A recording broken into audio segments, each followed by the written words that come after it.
আজকে যে বিষয়টি খুব গুরুত্বপূর্ণ বিষয়, এগুলো বিষয় যদিও সূক্ষ্ম বিষয়, কিন্তু প্রত্যেকটা মুসলিমকে এই বিষয়গুলো সম্পর্কে বোঝা একান্ত জরুরি।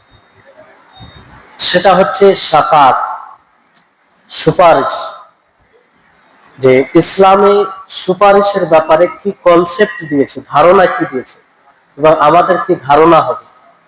সুপারিশ হাসরের মাঠে কারা করবে এবং কাদের জন্য করা হবে, এবং দুনিয়াতে যাদের জন্য সুপারিশ করা হয় কোনটা সুপারিশ বৈধ আর কোনটা সুপারিশ বৈধ নয়। এটা এমন একটি বিষয়, শরীয়তের একটি গুরুত্বপূর্ণ বিধান। এই বিধান সম্পর্কে আমাদেরকে দুনিয়াতেও জানতে হবে এবং আখিরাতে এর সাথে গভীর সম্পর্ক আছে। আর এই বিষয়কে কেন্দ্র করে অনেক খোরাফাত, শরীয়ত বিরোধী কাজ হয়। এমন শরীয়ত বিরোধী কাজ হয় যে শরীয়ত বিরোধী কাজের কারণে আমাদের ঈমান পর্যন্ত নষ্ট হয়ে যায়, আপনারা বুঝতে পারবেন। অথচ কোরআন ও হাদিসে এই বিষয়ে ডিক্লেয়ার করা হয়েছে, সুস্পষ্ট ভাবে এর কনসেপ্ট, ধারণা কোরআন ও হাদিসে দেওয়া হয়েছে। তো শাফাত এটা আরবি শব্দ, যার অর্থ হচ্ছে তাওয়াসসুতুন লিল গায়রি, অন্যের মাধ্যম হওয়া, বিজালবি মানফাআতিন মাশরুআতিন লাহু, কারো উপকারী জিনিস অর্জনে, লাভের জিনিস অর্জনে অন্যের মাধ্যম হওয়া, আও দাফঈ মাদাররাতিন আনহু, অথবা কারো ক্ষতি দূরকরণে, কারো ক্ষতি দূর করতে গিয়ে মাধ্যম হওয়া, কারো দ্বারাই ক্ষতি দূর করা অন্য কারো, অথবা কোনো লাভ উপার্জন করা, এটাকে শাফাআত বলে, সুপারিশ আমরা বাংলা ভাষায় যাকে বলি। এই সুপারিশ অত্যন্ত পরিচিত শব্দ, আর আমাদের জীবনেও অনেক দরকার পড়ে। এটা বোঝার বিষয় আছে। এই সুপারিশ এটা কেন আল্লাহ তাআলা দিয়েছেন, মূলত এর হিকমা হচ্ছে যে এই সুপারিশ দ্বারা আল্লাহ তাআলা মানুষকে সম্মানিত করেছেন, কিছু মানুষকে সম্মানিত করেছেন, সেটা দুনিয়াতে হোক অথবা আখিরাতে হোক। আখিরাতে যারা সুপারিশ করবে, সে সুপারিশের মাধ্যমে আল্লাহ তাআলা তাদের সম্মান বৃদ্ধি করবে, কারণ তাদের মধ্যে ওই অ্যাবিলিটি, ওই অভিজ্ঞতা আছে বলেই সুপারিশ করবে আখিরাতে। আর দুনিয়াতেও তারাই করে যাদের মধ্যে ওই অ্যাবিলিটি, অভিজ্ঞতা আছে। যেমন আপনার সম্মান আছে, আপনি প্রভাবশালী, আপনার সমাজে মূল্যায়ন করে, আপনি যে কোনো জায়গায় কোনো উঁচু পদের লোককে যখন আপনি বলবেন, তা আপনার কথাটা শুনবে। একটা প্রতিষ্ঠানের প্রিন্সিপালের সাথে আপনার পরিচয় আছে, কিন্তু আপনি নিজেই প্রিন্সিপাল, কোন একজনের দাখিলা ভর্তি করাতে হবে, তো ওই জায়গাতে যে আপনার উপরে দায়িত্বশীল আছে তাকে যদি আপনি বলেন, তো আপনার কথাটা গ্রহণযোগ্য হবে, তাই না? এই যে সুপারিশ করা, এটা আপনি সম্মানিত হলেন, আপনার দ্বারা অন্য ভাই উপকৃত হলো। তো সুপারিশের উদ্দেশ্য হচ্ছে সম্মানিত করা, আল্লাহ তাআলার তাকরীম, আল্লাহ তাআলার সম্মান দেওয়ার একটি ওসিলা, বাহানা। এই সুপারিশ এটা দুই প্রকারের হয়। কয় প্রকারের হয়? দুই প্রকার। একটা হচ্ছে দুনিয়ার সুপারিশ, আর একটি হচ্ছে আখিরাতের সুপারিশ। দুনিয়ার সুপারিশ এই সম্পর্কে আল্লাহ তাবারক ওয়া তাআলা কোরআনের সূরা নিসার 85 নম্বর আয়াতে বলেন, মান ইয়াশফা শাফাআতান হাসানাতান ইয়াকুন লাহু নাসীবুম মিনহা ওয়া মান ইয়াশফা শাফাআতান সাইয়্যাতান ইয়াকুন লাহু কিফলুম মিনহা ওয়া কানা আল্লাহু আলা কুল্লি শাইইন মুকীতা। যে ব্যক্তি কারো ভালো কাজে সুপারিশ করবে, কারো ভালো কাজে সুপারিশ করবে, তার ওই কাজে তারও অংশ থাকবে, মানে সেও নেকি পাবে।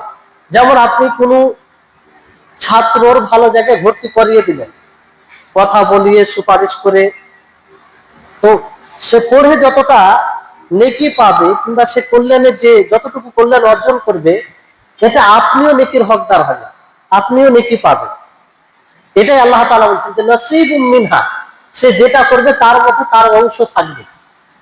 তার বিপরীত আপনি যদি মন্দ কাজে কারো সুপারিশ করেন, যে আপনার প্রশাসনের সাথে পরিচয় আছে, অযথা আপনি অন্য কাউকে ফাঁসিয়ে দিলেন, প্রশাসনকে গিয়ে বলে যে অমুককে ধরতে হবে, অ্যারেস্ট করতে হবে, অথচ সে কোনো দোষ করেনি। তো মন্দ কাজে আপনি সুপারিশ করলেন, এতে আপনি পাপী হবেন, গুনাহগার হবেন, আল্লাহর অবাধ্য করবেন। এতে আল্লাহ তাআলা ওই কথাই বলেন যে ওয়ামাই ইয়াশফা শাফাআতান সাইয়্যিআ, যে মন্দ সুপারিশ করবে, যে মন্দ সুপারিশ করবে তার জন্য তাতে অংশ রয়েছে, মানে তার গুনাহ হবে, তার পাপ হবে। আর আল্লাহ তাআলা তিনি নজরদারি, তিনি সবকিছু দেখছেন। সম্মানিত উপস্থিতিগণ, তাহলে এই আয়াত থেকে এটা স্পষ্ট যে দুনিয়া তো সুপারিশ হয়, আর সুপারিশের মধ্যে ভালো হয় আবার মন্দ হয়। তো আমাদেরকে ভালো কাজে সুপারিশ করতে হবে। এই আয়াতের ব্যাখ্যা নবী করিম মুহাম্মদ সাল্লাল্লাহু আলাইহি ওয়াসাল্লামের হাদিস দ্বারা আরো স্পষ্ট হয়। আল্লাহর নবী এক হাদিসে বলেন, আবু মুসা আল আশআরী রাদিয়াল্লাহু তাআলা আনহু তিনি বর্ণনাকারী, তিনি বলছেন যে কানা রাসূলুল্লাহ সাল্লাল্লাহু আলাইহি ওয়াসাল্লাম ইদা জাআহু আস-সাইলু আও তুলিবাত ইলাইহি হাজা, যে রাসূল সাল্লাল্লাহু আলাইহি ওয়াসাল্লামের নিকটে যখন কোনো ভিক্ষুক আসতো, কোনো প্রশ্নকারী আসতো, অথবা কোনো প্রয়োজন উপস্থাপন করা হতো রাসূলের নিকটে, তো ওই সময় আল্লাহ নবী বলতেন ইশফাউ তুজারু, যে তোমরা সুপারিশ করো, শাফাআত করো, আর এতে তোমরা নেকি কামাও, আল্লাহর নিকটে সওয়াব কামাও, সওয়াবের হকদার হও। তাহলে আপনি ভালো কাজে যদি সুপারিশ করেন তো সওয়াবের হকদার হবে। আল্লাহর নবীর বলার উদ্দেশ্য হচ্ছে যে আল্লাহর নবীর কাছে যাকাতের মাল, বিভিন্ন প্রকারের মাল থাকতো, উনি বন্টন করতেন। কেউ আসতো, মানে কেউ সংখ্যায় লজ্জায় বলতে পারতো না। তা আল্লাহর নবী বলছেন কেউ যদি আসে তো তার পক্ষ থেকে তোমরা বলো, তার সহযোগিতা করো, তার সুপারিশ করো, আমাকে বলো, তাহলে এতেও তোমরা নেকির হকদার হবে, এতেও তোমরা নেকির হকদার হবে। অথবা প্রশ্ন করতে যদি আসে, অনেক কিছু প্রশ্ন থাকে যে লজ্জায় মানুষ বলতে পারে না, থাকে কি থাকে না? তো ওই সময় অন্য ভাই যদি তার পক্ষ থেকে ওই প্রশ্নটা করে দেয়, যাতে সে ভাই জানতে পারে, অন্যরা উপকৃত হয়। যেমন এখানে আপনারা আছেন, এমন কিছু বিষয় আপনারা সমাজে দেখছেন, যে বিষয়টি সমাজে ঘটছে, তা আপনি জানেন সেই বিষয়টি, তারপরও আপনি প্রশ্ন করছেন। আপনার উদ্দেশ্য কি? যে আপনার প্রশ্ন দ্বারাতে অন্য ভাইরা যাতে জানতে পারে, তা আপনি তাদের সুপারিশ করলেন, এতে আপনিও নেকি পাবেন, আপনিও নেকির হকদার হবেন। এইরকম ভাবে আমাদেরকে সুপারিশ করতে হবে, আল্লাহ নবী এটাই বলেন। তারপরে সুপারিশ, কিছু ঐচ্ছিক সুপারিশ আছে, আপনার ইচ্ছা হলো করলেন, আপনার ইচ্ছা হলো করলেন না, কিন্তু ভালো কাজে করলে এটা লাভ আছে। যেমন নবী করিম মুহাম্মদ সাল্লাল্লাহু আলাইহি ওয়াসাল্লামের জামানায় বারিরা ও মুগীস, চমৎকার একটি ঘটনা। বারিরা ও মুগীস দুইজন দাস ছিলেন, বুঝতে পারলেন? দাস মানে কারো অধীনে থাকতেন, তখন চলতো। তো এই দুজনের মধ্যে এক অপরের সাথে খুব ভালোবাসা ছিল, একসাথে থাকতো, স্বামী স্ত্রী ছিল, কিংবা এক অপরকে খুব ভালোবাসত, বৈধ ভালোবাসা যেটা। তো বারিরা এতে আয়েশা রাদিয়াল্লাহু তাআলা আনহা টাকা পয়সা দিয়ে কি করেন, আজাদ করে দেন, স্বাধীন করে দেন। তো স্বাধীন হয়ে যাওয়ার পরে তার ইচ্ছা থাকে যে তার যেটা পূর্বের স্বামী ছিল, দাস যদি হয়ে থাকে, তাকে ছেড়ে দিতে পারে, তাকে ছেড়ে দিতে পারে। তো বাড়ির স্বাধীন হওয়ার পরে মুগীসকে ছেড়ে দিলেন, মুগীসকে ছেড়ে দিলেন।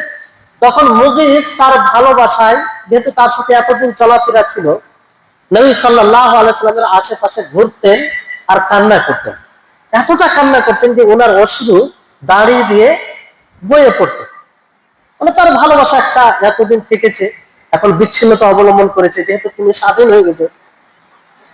তো রাসূল সাল্লাল্লাহু আলাইহি ওয়াসাল্লাম বলেন, ইয়া আব্বাস আলা তা'জাবু মিন হুব্বি মুগীস বারিরাতা ওয়া মিন বুগজি বারিরাতা মুগীসান, যে হে আব্বাস, তুমি কি আশ্চর্যান্বিত হচ্ছ না যে মুগীসের ভালোবাসা বারিরার প্রতি আর বারিরার ঘৃণা মুগীসের প্রতি? একজন ভালোবাসে, একজন ঘৃণা করছে, মানে তাকে মানে আর তার প্রতি আগ্রহী নয় একজন, আর একজন ভালোবাসে। তখন নবী সাল্লাল্লাহু আলাইহি ওয়াসাল্লাম যেহেতু এই বিষয়টি, দৃশ্যটি দেখে ওনাকে খারাপ লাগছে, তো বারিরাকে বলছেন যে লাউ রাজাতিহি, হে বাড়িরা তুমি যদি ফিরে এসো, তাকে গ্রহণ করে নাও, তাকে স্বামী হিসেবে গ্রহণ করে নাও, তো খুব ভালো হয়। তো বাড়িরা তিনি জিজ্ঞাসা করছেন যে ইয়া রাসূলুল্লাহি তা'মুরুনি, আপনি কি আমাকে আদেশ করছেন না আপনি পরামর্শ দিচ্ছেন, কোনটা করছেন? তো রাসূল সাল্লাল্লাহু আলাইহি ওয়াসাল্লাম বলেন যে আশফাউ, আমি সুপারিশ করছি, তার পক্ষ থেকে কি করছি?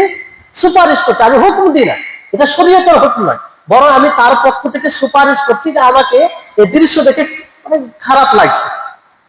তখন বাড়িরা বলেন যে লা হাজাতা লি ফি, যদি আপনি সুপারিশ করেন, হুকুম না দেন, শরীয়তের হুকুম না হয়, তাহলে আমি বাড়িরা মুগলিসকে চাই না, মুগলিসের আমার প্রয়োজন নেই, কারণ আমি স্বাধীন হয়েছি, আল্লাহ তাআলা আমাকে উঁচু মাকাম দিয়েছে, মর্যাদা দিয়েছে, এখন আমি অন্য পুরুষের সাথে বিবাহ করতে চাই, এটা শরীয়তে যেহেতু এখতিয়ার দিয়েছে।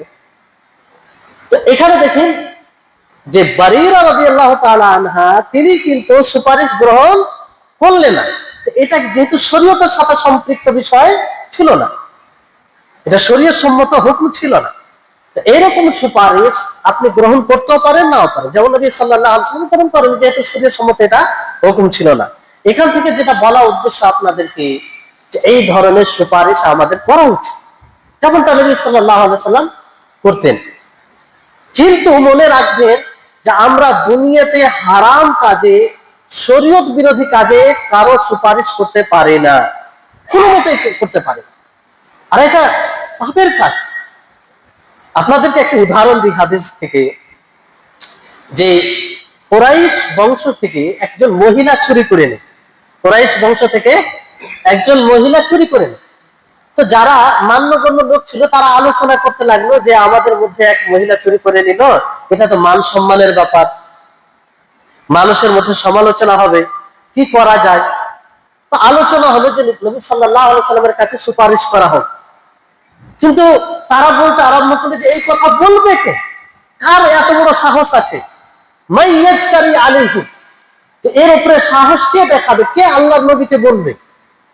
তখন তারা বলতে আরম্ভ করলো যে ওসামা বিন যায়েদ, তিনি বলতে পারেন, কারণ তিনাকে নবী সাল্লাল্লাহু আলাইহি ওয়াসাল্লাম খুব ভালোবাসতেন, তিনাকে নবী সাল্লাল্লাহু আলাইহি ওয়াসাল্লাম খুব ভালোবাসতেন। তো একজন ভালোবাসা মানুষ যদি বলে, তার কথা গ্রহণ করা হয়, তাই না? তখন ওসামা বিন যায়েদ নবী করিম মুহাম্মদ সাল্লাল্লাহু আলাইহি ওয়াসাল্লামকে বলেন যে ওই মহিলাকে ছেড়ে দাও, ওই মহিলাটাকে ছেড়ে দাও। তখন আল্লাহর নবী রাগান্বিত হয়ে তাকে বললেন যে আতাশফাউ ফি হাদ্দিন মিন হুদুদিল্লাহ, তুমি কি আল্লাহর শরীয়তে, আল্লাহর হদে তুমি সুপারিশ করতে চাইছো? আল্লাহ তাআলা যে নিয়ম নীতি নির্দিষ্ট করে দিয়েছেন তার উপরে তুমি সুপারিশ করতে চাইছো, শাফাআত করতে চাইছো, কি করে এটা তুমি করলে?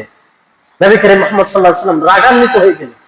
রাগান্বিত হওয়ার পরে এটা বললেন, তখন তিনি বললেন যে দেখো, শোনো, তোমাদের পূর্বের লোকেরা এই জন্যই হালাক হয়েছে, এই জন্যই ধ্বংস হয়েছে, যে তাদের মধ্যে যখন প্রভাবশালী উঁচু মানের লোক চুরি করত তখন তাকে ছেড়ে দিত, আর যখন দুর্বল মানুষ চুরি করত, দুর্বল মানুষ অন্যায় করত, তার উপরে নিয়ম প্রয়োগ করত। তারপরে নবী করিম মুহাম্মদ সাল্লাল্লাহু আলাইহি ওয়াসাল্লাম একটি বাক্য বলেছিলেন, যেই বাক্য ইসলামের একটি সৌন্দর্য, যেই বাক্য অনেক কিছু শিক্ষা দেয়।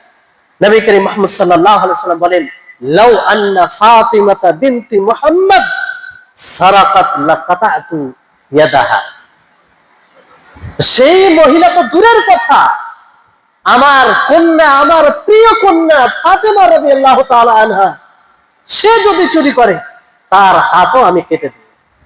শরীয়তের হুকুম, আল্লাহর বিধান, এখানে কোনো আপোষ নাই। সম্মানিত উপস্থিতি, তাহলে এই হাদিস থেকে এটা স্পষ্ট হচ্ছে যে আমরা শরীয়ত বিরোধী কাজে সুপারিশ করতে পারি, শরীয়ত বিরোধী কাজে সুপারিশ করতে পারি। আজকে আমরা কি করি? নিজের প্রভাবের, নিজের দাপটে, নিজের শক্তির অপপ্রয়োগ করি, কুব্যবহার করি, আমরা অন্যকে ফাঁসাই, অন্যের উপরে জুলুম করি, শরীয়তের কাজে বাধা দিই, কেন? আমার প্রভাব আছে, আমার প্রশাসনের সাথে পরিচয় আছে। সম্মানিত উপস্থিতি, মনে রাখবেন, একদিন আসবে সেদিন আপনার দাপট থাকবে না, সেদিন আপনার শক্তি থাকবে না, সেদিন আপনার কিছুও থাকবে না, কোনো প্রভাব থাকবে না, সেই দিন কার দাপট চালাবে। এই জন্য ভয় করতে হবে সম্মানিত উপস্থিতি।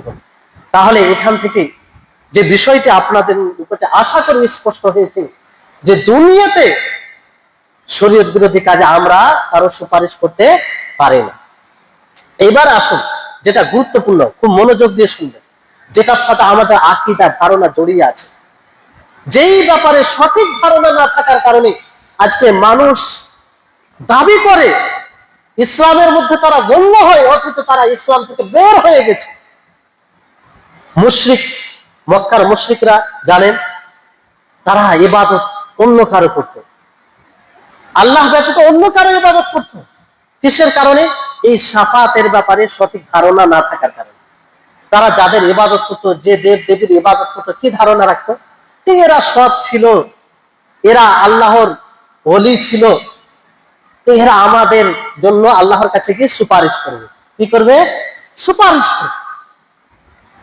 কিন্তু তারা জানে না যে আল্লাহ তাবারক ওয়া তাআলা এই সুপারিশ সম্পর্কে, এই শাফাত সম্পর্কে কি বলেছেন। আপনারা বুঝতে পারবেন, একাধিক আয়াত রয়েছে। তো এই কারণে তারা অন্যের ইবাদত করতো, যে ইবাদত একমাত্র আল্লাহ তাআলার করা যাবে, যে ইবাদত অন্য কারোর জন্য করতে গেলেই মানুষ ইসলাম থেকে বের হয়ে যায়, ইসলাম ঈমান ধ্বংস হয়ে যায়। আজকেও বর্তমান সময়ে অনেক লোক আছে, আপনারা যদি সমাজে প্রত্যক্ষ করেন দেখতে পাবেন, অনেকে আছে যে অন্যের নামে মানত করে, অন্যের কাছে সাজদা করে, অন্যের কাছে দোয়া করে, অন্যের জন্য এমন কিছু করে যে কাজ একমাত্র আল্লাহর জন্য করা হবে, করে না। যেমন দেখবেন সমাজে এক প্রকার লোক আছে, তারা কবরের পাশে গিয়ে সাজদা করে, সেখানে চাদর চড়ায়, সেই জায়গায় গিয়ে অবস্থান করে তার তাজিমের উদ্দেশ্যে, যেগুলো একমাত্র আল্লাহর জন্য করা যায়, অন্য কারোর জন্য করা জায়েজ নয়। কিন্তু তাদেরকে আপনি যখন জিজ্ঞাসা করবেন যে ভাই এগুলো তো হারাম, এগুলো তো একমাত্র আল্লাহর জন্য করা হয়, তারা কি বলবে? সেই মুশরিকদের মতো কথা বলে যে আমরা এদের এই জন্য, এদের জন্য করি, এরা আল্লাহর কাছে গিয়ে সুপারিশ করবে। কি করবে? সুপারিশ করবে, শাফাত করবে, কারণ এরা আল্লাহর ওলি ছিল, আল্লাহর সালেহ বান্দা ছিল, এরা এরা আমাদের পীর, এরা আমাদের ওলি। সম্মানিত উপস্থিতিগণ, তাহলে দেখুন এই তাদের এই কনসেপ্ট, তাদের এই ধারণা সেই মুশরিকদের ধারণার মতো হয়ে যাচ্ছে। সম্মানিত উপস্থিতিগণ, বুঝতে হবে আবেগ দ্বারা নয়, কারণ এই কারণে আপনার সারা জীবনের ইবাদত বিনষ্ট হয়ে যেতে পারে। এই জন্য সতর্ক থাকে। আল্লাহ তাবারক ওয়া তাআলা আখিরাতের শাফাতের ব্যাপারে কি বলেন? আখিরাতের শাফাত দুই প্রকার রয়েছে। কয় প্রকার বললাম? দুই প্রকার। একটা হচ্ছে শাফাতে মুসবাতা, ইতিবাচক শাফাত, ইতিবাচক শাফাত। আর একটি হচ্ছে নেতিবাচক শাফাত। দুই শাফাতের কথাই আল্লাহ তাআলা বলেছেন, সুস্পষ্ট ভাবে বলেছেন। সূর্যের আলোর মতো, সূর্যের আলোর নেই সুস্পষ্ট, তাতে বুঝার কোনো অসুবিধা নেই, আপনারা বুঝতে পারবেন।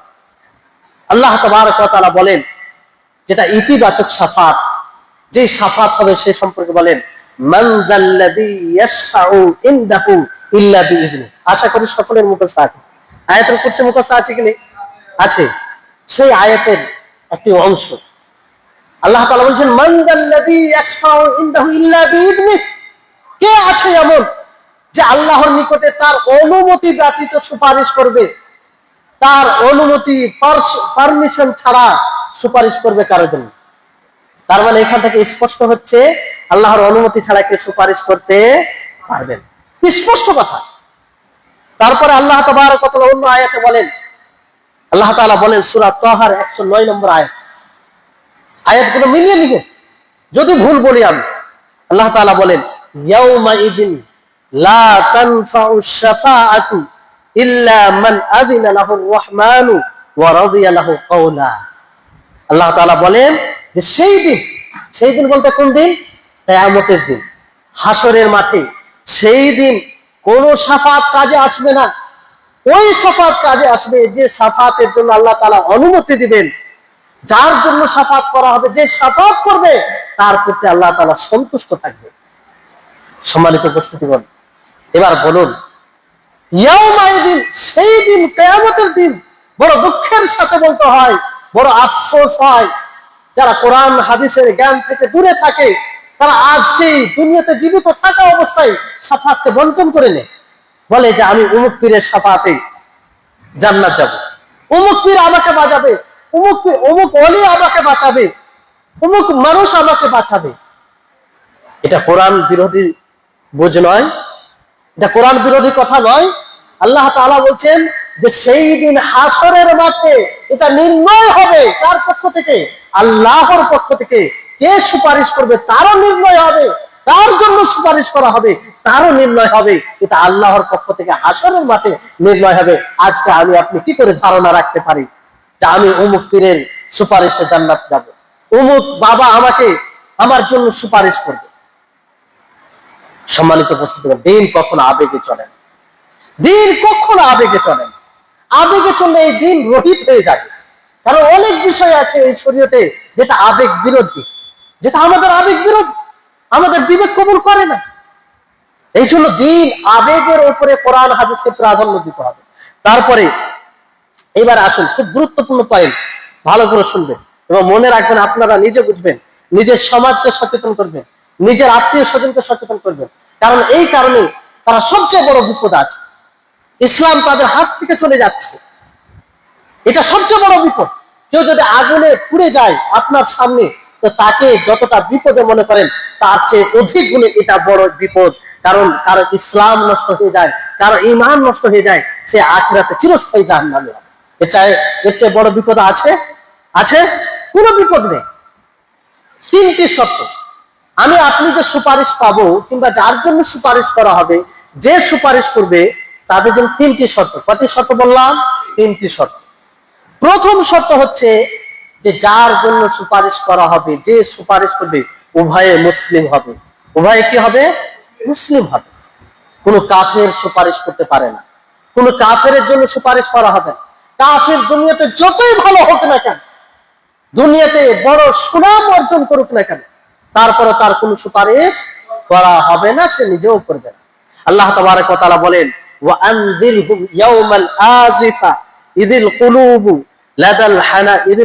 লাদাল হানাজির কাযিমিন মা লিয-যালিমিন মিন হামিম ওয়ালা শাফি ইউতা। আল্লাহ তাআলা বলছেন যে আসন্ন যে দিন, সেই দিন থেকে মানুষকে সতর্ক করুন তাদেরকে, কারণ সেই দিন তাদের প্রাণ কণ্ঠাগত হবে, দুঃখে হবে, কষ্টে হবে। যেদিন কোনো সুপারিশ থাকবে না, কোনো দোস্ত বন্ধু থাকবে না, কোনো সুপারিশকারী থাকবে না। তাদের জন্য, জালিমদের জন্য। এখানে জালিম বলতে কাফির। কারা? কাফির, মুশরিক, যারা ইসলামে নেই তারা। এই আয়াত থেকে স্পষ্ট হচ্ছে যে না কাফির সুপারিশ করতে পারবে না, কাফিরের জন্য সুপারিশ করা হবে। দ্বিতীয় শর্ত হচ্ছে যে আল্লাহ তাবারক ওয়া তাআলা যে সুপারিশ করবে তার প্রতিও সন্তুষ্ট হবেন, আর যার জন্য সুপারিশ করা হবে তার প্রতিও সন্তুষ্ট হবে। বুঝতে পেরেছেন? কথা বুঝতে পারছেন? যে সুপারিশ করবে আল্লাহর নিকটে তার প্রতিও সন্তুষ্ট হবে, এবং যার জন্য সুপারিশ করা হবে তার জন্য তার প্রতি আল্লাহ তাআলা সন্তুষ্ট হবে। এর দলিল কি? এর দলিল হচ্ছে সূরা নাজমের 26 নম্বর আয়াত, ওয়া কাম মিন মালাকিন ফিস সামাওয়াতি লা তুগনি শাফাআতুহুম শাইআ ইল্লা মিন বাদি আন ইয়াযানা আল্লাহু লিমান ইয়াশা ওয়া ইয়ারদা। আল্লাহ তাআলা বলেন যে কত ফেরেশতাগণ থাকবে, তারা আল্লাহর অনুমতি ব্যতীত সুপারিশ করতে পারবে না। একটা কথা চিন্তা করেছেন, লক্ষ্য করেছেন, এখানে ফেরেশতাগণ উত্তম মাখলুক, যারা সবসময় আল্লাহর ইবাদত করে, যারা কোনো সময় আল্লাহর নাফরমানি করে না এবং আল্লাহর ইবাদত করতে গিয়ে ক্লান্তিবোধ মনে করে না, তারাও আল্লাহর অনুমতি ব্যতীত কারোর জন্য সুপারিশ করতে পারবে না। তা আমি আপনি আল্লাহর অনুমতি ব্যতীত সুপারিশ করতে পারবো? আমি আপনি ধারণা রাখতে পারি যে আমার কোনো যে প্রিয় মানুষ আমার জন্য আল্লাহ তাআলার অনুমতি ব্যতীত সুপারিশ করবে? কখনো রাখতে পারেন, যদি আমরা সত্যিকারের মুমিন হই। তারপরে আল্লাহ তাআলা বলেন যে যার জন্য অনুমতি দিবে সে তার জন্যই ফেরেশতাগণ সুপারিশ করবে, আর যার জন্য সন্তুষ্ট থাকবে, যার জন্য কি থাকবে? সন্তুষ্ট থাকবে। তারপরে অন্য আয়াতে আল্লাহ তাআলা এই কথাই বলেন যে যাদের জন্য সুপারিশ করা হবে তাদের প্রতি আল্লাহ তাআলা সন্তুষ্ট থাকবেন। এবার বিষয়টি হচ্ছে যে আল্লাহ কাদের প্রতি সন্তুষ্ট থাকে? আল্লাহ কাদের প্রতি সন্তুষ্ট থাকে? যারা আল্লাহর একত্ববাদকে বুঝবে, আল্লাহর তাওহীদকে বাস্তবায়ন করবে, আল্লাহর সাথে কাউকে শরীক করবে না, নিছক আল্লাহর জন্য ইবাদত করবে, সেই ইবাদতে অন্য কাউকে শরীক করবে না, তাদের প্রতি আল্লাহ তাআলা সন্তুষ্ট থাকবে। আমরা যদি খুব বেশি বেশি ইবাদত করি আর আল্লাহর সাথে অন্য কাউকে শরীক করে থাকি, তো আল্লাহ তাআলা সন্তুষ্ট হওয়ার দূরের কথা, তার জন্য চিরস্থায়ী জাহান্নাম প্রস্তুত করে রেখেছে। আমরা যদি বড় শিরক করে মারা যায়, বড় শিরক করে মারা যায়, তাহলে শিরক মুক্ত জীবন করতে হবে, রাসূল সাল্লাল্লাহু আলাইহি সাল্লামের পদ্ধতি অনুযায়ী ইবাদত করতে হবে, তাহলে আমাদের প্রতি আল্লাহ তাআলা সন্তুষ্ট হবে। তো কেউ আমাদের জন্য সুপারিশ করবে, বুঝতে পেরেছেন, কিংবা আমরা অন্য কারোর জন্য সুপারিশ করতে পারবো। তৃতীয় যেটা শর্ত হচ্ছে যে আল্লাহ তাবারক ওয়া তাআলার অনুমতি, যেটা কথার মধ্যে চলে এসেছে। আল্লাহ তাআলার অনুমতি ব্যতীত কেউ সুপারিশ করতে পারবে না। আল্লাহ তাআলা যখন অনুমতি হবে তখনই সুপারিশ করতে সক্ষম হবে। আল্লাহ তাবারক ওয়া তাআলা বলেন, মান যাল্লাযী ইয়াশফাউ ইনদাহু ইল্লা বিইذনিহি, যে কে এমন আছে যে সুপারিশ করবে আল্লাহ তাআলার অনুমতি ব্যতীত। তার মানে আল্লাহর অনুমতি ব্যতীত কেউ সুপারিশ করতে পারবে না। তো এই তিনটি শর্ত আপনারা বুঝেছেন, বুঝতে পেরেছেন। এবার আসুন যে কারা আমাদের জন্য সুপারিশ করবে। তিন প্রকার মানুষ সুপারিশ করবে। কয় প্রকার মানুষ সুপারিশ করবে? তিন প্রকার। এক হচ্ছে ফেরেশতাগণ, নবীগণ, মুমিনগণ। এই তিন প্রকার মানুষ সুপারিশ করবে। এটা হাদিসে প্রমাণিত। আবু সাঈদ খুদরি রাদিয়াল্লাহু তাআলা আনহু থেকে বর্ণিত সহিহ মুসলিমের হাদিস। তিনি বলেন যে আল্লাহর রাসূল সাল্লাল্লাহু আলাইহি ওয়াসাল্লাম বলেন, ইয়াকুলুল্লাহু আযজা ওয়া জাল, আল্লাহ তাআলা বলেন, হাদিসে কুদসি, আল্লাহ তাআলা বলেন, শাফাআতিল মালায়েকাতু ওয়ান নাবিয়্যুন ওয়া শাফাআল মুমিনুন, যে মালায়েকা ফেরেশতাগণ সুপারিশ করবে, মুমিনগণ সুপারিশ করবে, নবীগণ সুপারিশ করবেন, ওয়ালাম ইয়াবকা ইল্লা আরহামুর রাহিমিন, কেউ বাকি থাকবে না, শুধুমাত্র কে? যে একমাত্র দয়াশীল, পরম দয়ালু, তিনি ছাড়া কেউ বাকি থাকবে না। বুঝতে পারলেন? তখন আল্লাহ তাআলা কি করবেন? আল্লাহর কাছে দোয়া করে আল্লাহ যেন আমাদের এদের অন্তর্ভুক্ত করেন। আল্লাহ তাআলা বলছেন, ভালো করে শুনুন আর দোয়া করবেন আল্লাহর কাছে। আল্লাহ তাআলা কি করবেন? ফায়াকুযু কবযাতাম মিনান নার, আল্লাহ তাআলা বাকি থাকবে, তো তিনি এক মুষ্টি জাহান্নাম থেকে লোক বের করবেন, এক মুষ্টি জাহান্নাম থেকে লোক বের করবেন। ফায়ুখরিজু মিনহা কওমান লাম ইয়ামালু খায়রান, সেই লোকদের মধ্যে এক প্রকার লোক থাকবে যারা কখনো সৎ আমল করেনি, কখনো সৎ আমল করেনি, কিন্তু তাদের মধ্যে ঈমান ছিল, সঠিক ঈমান ছিল, তারা শিরক করেনি, তারা শিরক করেনি, আর তারা জাহান্নামে পুড়ে লাল হয়ে যাবে, কয়লার মতো লাল হয়ে যাবে। ফলে কি করা হবে? ফায়ুলকিহিম ফি নাহরি ফি আফওয়াহিল জান্নাহ, জান্নাতের প্রবেশ দ্বারের নিকটে একটি নহর হবে, একটি নহর হবে, যে নহরকে নহরুল হায়াত বলা হবে, জীবনের নহর, জীবন পাওয়ার নহর। সেই নহরে তাদেরকে নিক্ষেপ করা হবে, নিক্ষেপ করার ফলে তারা একদম সতেজ হয়ে যাবে, তারা সুস্থ হয়ে যাবে, ভালো হয়ে যাবে। তাহলে এইভাবে এখান থেকে কি প্রমাণ হচ্ছে যে মুমিন সুপারিশ করবে, নবীগণ সুপারিশ করবে, ফেরেশতাগণ সুপারিশ করবে।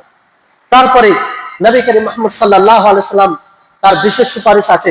একটু আপনারা বসবেন, কিছু গুরুত্বপূর্ণ কথা বলে শেষ করবো ইনশাআল্লাহ। এগুলো আপনাদের সব কাজের কথা, চাইছি যে আপনারা জানুন, নিজের ঈমানকে সতেজ করুন। আপনাদেরকে কঠোর ভালোবাসি এই কারণে। প্রথম, নবী সাল্লাল্লাহু আলাইহি ওয়াসাল্লাম সুপারিশ, যিনি সর্বসম্মানিত ব্যক্তি, সবচেয়ে সম্মানিত ব্যক্তিকে মুহাম্মদ সাল্লাল্লাহু আলাইহি ওয়াসাল্লাম, দুনিয়াতে এবং আখিরাতে। এই জন্য আখিরাতে সবচেয়ে সম্মানিত যেটা বিষয় তিনিই পাবেন। কে পাবেন? নবী করিম মুহাম্মদ সাল্লাল্লাহু আলাইহি ওয়াসাল্লাম। শাফাআত উজমা, মাকাম মাহমুদ, যার জন্য মানুষজন ছুটে যাবে আদম আলাইহিস সালাম। আদম আলাইহিস সালামের নিকটে আদম আলাইহিস সালাম সাহস করবেন না, মুসা আলাইহিস সালামের নিকটে ছুটে যাবেন, তিনিও সাহস করবেন না, ঈসা আলাইহিস সালামের নিকটে ছুটে যাবেন, তিনিও সাহস করবেন না। সকলেই বলবে, না আমি কি করে সুপারিশ করতে পারি। নবী করিম মুহাম্মদ সাল্লাল্লাহু আলাইহি ওয়াসাল্লামের নিকটে আসবেন সকলেই, সকলেই বলবে যে আপনি শেষ, আপনি আল্লাহর কাছে সুপারিশ করুন। আল্লাহু আকবার। সঙ্গে সঙ্গে তিনি সাজদায় পড়ে যাবেন, আল্লাহর এমন ভাবে প্রশংসা করবে, এমন শব্দে এমন বাক্যে প্রশংসা করবে যেটা পূর্বে কখনো তিনি করেননি। আল্লাহ তাবারক ওয়া তাআলা বলবেন যে সাল তুতা, হে নবী তুমি চাও তোমাকে দেওয়া হবে, আপনি বলুন আপনাকে দেওয়া হবে, আপনি সুপারিশ করুন আপনার সুপারিশ কবুল করা হবে। এটা কিসের সুপারিশ থাকবে? সবার হিসাব নিকাশে, সবার জন্য হিসাব হয়। কারণ 50,000 বছর এরকম মানুষ অপেক্ষা করবে, কি অসুবিধায় থাকবে মানুষ, এই চিন্তায় থাকবে যে কখন আবার হিসাব হবে, কখন এই ফেসলা আসবে।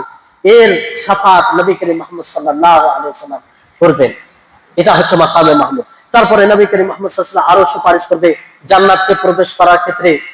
যারা গুনাহগার রয়েছে তাদের সুপারিশ করবেন, যাদের গুনাহ এবং নেকি বরাবর হয়ে যাবে, ফলে তাদের কোনো ফেসলা হবে না, তাদের সুপারিশ করবেন জান্নাতে যাওয়ার জন্য। কাফেরদের আযাবে, যেমন তার চাচা আবু তালিব, তার আযাবে যেন আযাব হালকা করা হয় সেজন্য সুপারিশ করা হবে। তো এইগুলো সুপারিশ রয়েছে, পুরোপুরি 8টি সুপারিশ রয়েছে। সময়ের কারণে আর বলছি না। শেষে যে পয়েন্টটি বলে আমি আমার বক্তব্য ইতি করব, সেটা হচ্ছে যে আমরা কিছু আমল জানি, যে আমল দ্বারা আমরা সুপারিশ পাবো। এটা গুরুত্বপূর্ণ কি গুরুত্বপূর্ণ নয়? কারণ সেই দিন সুপারিশের আমাদের দরকার পড়বে, সেই দিন আমার নেতা কাজে আসবে না, সেই দিন আমার দাপুর কাজে আসবে না, সেই দিন আমার শক্তি কাজে আসবে না। সেই দিন যে কারণে আপনি সুপারিশ পাবেন, কোরআন হাদিসে গাইড করা হয়েছে, সেগুলো করলে আপনি সুপারিশ পাবেন। প্রথম হচ্ছে যে আপনি কোরআনের তেলাওয়াত করবেন। কি করবেন? কোরআনের তেলাওয়াত করবেন। আল্লাহু আকবার।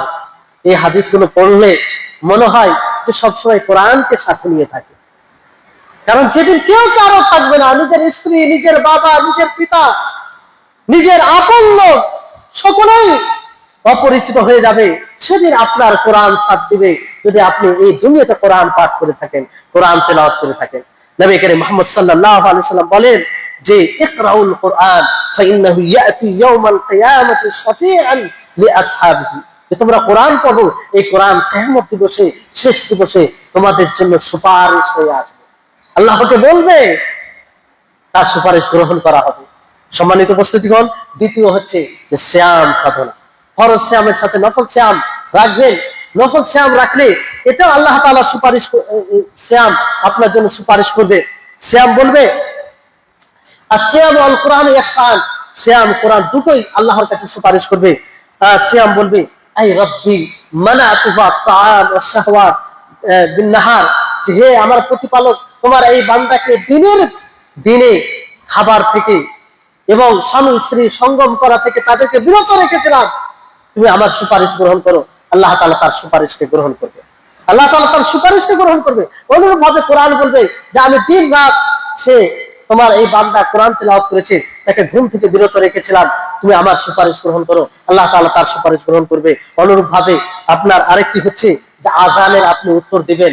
আযানের উত্তর দেওয়ার পরে নবী করিম মুহাম্মদ সাল্লাল্লাহু আলাইহি ওয়াসাল্লামের উপরে দরুদ পাঠ করবেন। এ তো এই আমল করলে আপনার জন্য সুপারিশ করা হবে।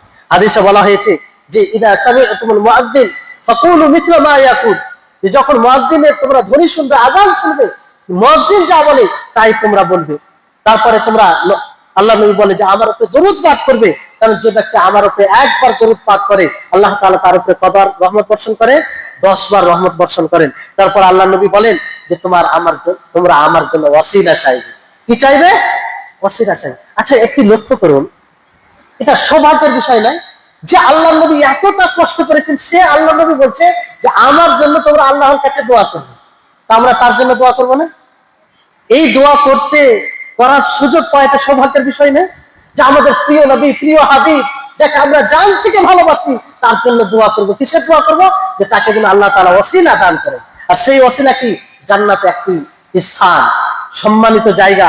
আর সেই সম্মানিত জায়গায় একজন বান্দাকে দেওয়া হবে। নবী করিম মুহাম্মদ সাল্লাল্লাহু আলাইহি ওয়াসাল্লাম বলেন যে আমি সেই বান্দা হব, আমি সেই বান্দা হব।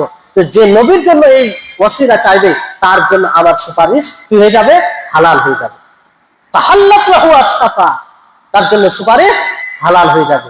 সম্মানিত উপস্থিতিগণ, অনুরূপ ভাবে আল্লাহর পথে জিহাদ করে নিজেকে শহীদ করে দেওয়া, এটাও সুপারিশ পাওয়ার একটি অন্যতম কারণ। বলা হয়েছে যে শহীদ হয় তার বাড়ির 70 জনকে সুপারিশ করা হবে তার অসীমায়। তারপরে আপনার সাফাতে যেটা নেতিবাচক সাফাত আছে, মুশরিকিনরা যে সাফাতের কথা ভাবে, দুনিয়াতেই যে সাফাতে নির্ণয় করে নেওয়া হয় যে আমার অমুকজন সাফাত করবে, অমুকের সাফাতে আমি জান্নাতে যাব, এটা নাফি করা হয়েছে কোরআনে, এটা নাফি করা হয়েছে।